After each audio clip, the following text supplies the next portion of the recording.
নমস্কার বন্ধুরা, ভিলেজ পুতুল কিচেনে সবাইকে স্বাগত জানাই।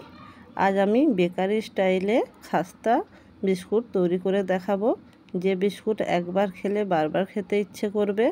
আর এই যে বিস্কুটগুলো দেখছেন, ডিম বেসন কোনো কিছু না দিয়েই আমি তৈরি করেছি, আর গ্যাসের চুলাতেই আমি বানিয়েছি। চলুন বেশি কথা না বলে আপনাদের সঙ্গে বিস্কুটের রেসিপিটা শেয়ার করে নেব। বিস্কুট তৈরি করে নেওয়ার জন্য প্রথমে আমি একটা কাপে ময়দা মেপে নিয়ে নেব। আমি এখানে 2 কাপ ময়দা নেব।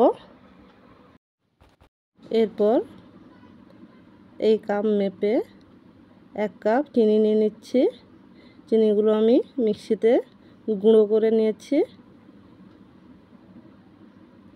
এর সঙ্গে হাফ চামচ দিয়ে দিচ্ছি ইস্ট আর অল্প পরিমাণ লবণ। সব কিছু ভালোভাবে মিশিয়ে নেব। ভালোভাবে মিশিয়ে নিতে হবে। এরপর ওই কাপ মেপে 1 কাপ তেল নিয়ে নিচ্ছি। তেল দিয়ে ভালোভাবে একটা ডো তৈরি করে নেব।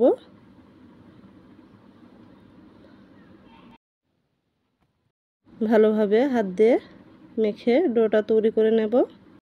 এখানে আমি জল ব্যবহার করব না, শুধুমাত্র তেল দিয়ে আমি ডোটা তৈরি করে নেব।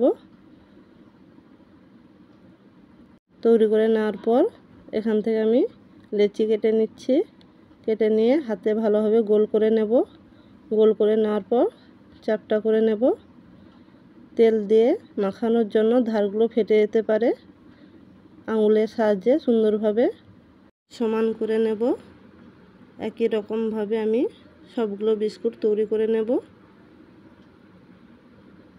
আমি কিছুটা পরিমাণ গোল বিস্কুট তৈরি করেছি, আর কিছুটা ডিম্বাকৃতি তৈরি করে নেব। আপনারা চাইলে একই রকম তৈরি করতে পারেন। আমাদের চায়ের সঙ্গে বিস্কুটটা অবশ্যই প্রয়োজন হয়। এইভাবে যদি নিজের হাতে বানিয়ে পরিবেশন করতে পারেন, খুব ভালোই লাগবে। বাড়ির সবাইও খুব খুশি হয়ে যাবে। এরপর আমি একটা চিমটা নিয়ে বিস্কুটগুলো উপরে একটু নকশা করে দিচ্ছি। আপনারা চাইলে করতে পারেন, নাও করতে পারেন। একই রকমভাবে আমি সবগুলোতেই করে নিচ্ছি। আপনাদের যদি ভালো লাগে ভিডিও, অবশ্যই লাইক করবেন। আর একটা চামচের পেছন দিয়ে আমি ডিম্বাকৃতি বিস্কুটগুলো উপরে লম্বা করে টেনে নেব।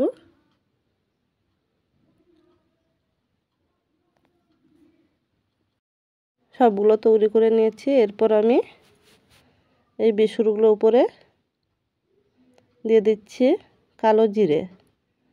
ডিম্বাকৃতি বিস্কুটগুলো উপরে আমি কালো জিরে দিয়ে দেব। কালো জিরেগুলো দিয়ে আঙুল দিয়ে হালকা চেপে নেব। এরপর গোল যে বিস্কুটগুলো তৈরি করেছি সেগুলোর উপরে সাদা তিল দিয়ে দেব। সাদা তিল দিয়েও আঙুল দিয়ে হালকা করে চেপে নেব। তিল কালো জিরে কোনো কিছু না উঠে পড়ে যায়, সেই জন্য হালকা করে চেপে নিতে হবে। এরপর আমি কড়াইয়ের মধ্যে বসবে এরকম একটা থালা নিয়ে নিয়েছি। থালার মধ্যে সাদা তেল দিয়ে ব্রাশ করে নেব। ব্রাশ করে নেওয়ার পর এক একটা বিস্কুট আমি বসিয়ে দেব। সবগুলো বিস্কুটই আমি থালার মধ্যে নিয়ে নেব। এরপর গ্যাসে কড়া বসে নিচ্ছি। বসিয়ে নেওয়ার পর কড়ার মধ্যে একটা স্ট্যান্ড দিয়ে দেব। স্ট্যান্ডের উপরে আমি বিস্কুটের থালাটা বসিয়ে দেব। বসিয়ে উপর থেকে একটা ঢাকনা দিয়ে দিচ্ছি। এমনভাবে ঢাকনাটা লাগাবেন যাতে ভেতরে গরম ভাবটা যেন বাইরে না বেরিয়ে আসে। এই অবস্থায় গ্যাসের ফ্লেম লো টু মিডিয়ামে রেখে দিলেই আমাদের বিস্কুট রেডি হয়ে যাবে। আমার 30 থেকে 40 মিনিট হয়ে গেছে। আমি আপনাদেরকে খুলে দেখাচ্ছি।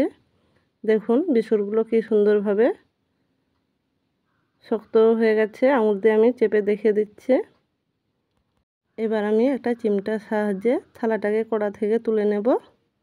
তুলে নিয়ে থালা হালকা ঠান্ডা হলে আমি বিস্কুটগুলো থালা থেকে তুলে নিচ্ছি।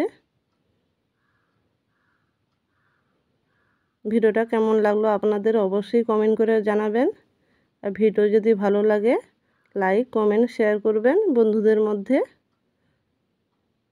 এত সময় সঙ্গে থাকার জন্য অসংখ্য ধন্যবাদ। আবারও দেখা হবে নতুন কোনো রেসিপি নিয়ে।